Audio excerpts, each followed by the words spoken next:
Powered by the Montana Television Network. The 5:30 news continues on KPAX, Montana's news leader. Interior Secretary Ryan Zinke will recommend none of the 27 national monuments under review by the Trump administration be eliminated, but controversies swirling over this changes boundaries could open up some federal lands to energy production.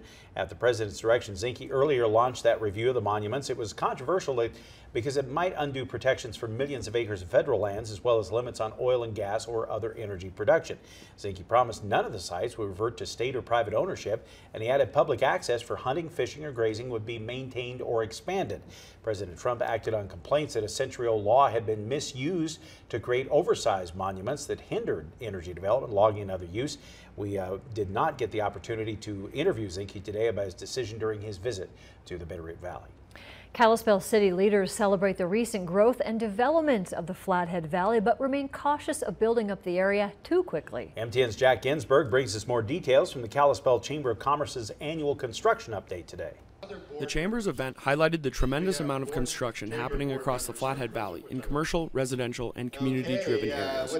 Over 20 major projects were highlighted in detail to explain the current and future construction plans set in place over the next 2 years. A lot of it just kind of happens without people knowing, and this gives everybody an opportunity to kind of be involved at some point, whether they are thinking about building or developing or investing. It gives them an opportunity to kind of see what's exactly going on throughout the valley. From the new Children's Medical Center at Kalispell Regional Medical Center to the Glacier Rail Park, all of these construction projects fall under the $1 billion tour. Now, essentially what the $1 billion tour is a culmination of construction happening in hospitality, healthcare, education, community, industrial, residential, retail, and restaurant industries over the next couple of years. Although there is an insane amount of growth and construction going on throughout the entire Flathead Valley, the community is conscious of the risk of building and developing too much too quickly. Sometimes there's some great agricultural land that gets sucked up into development, but I think as a community we're doing a good job on infill, urban infill, which helps lessen that burden of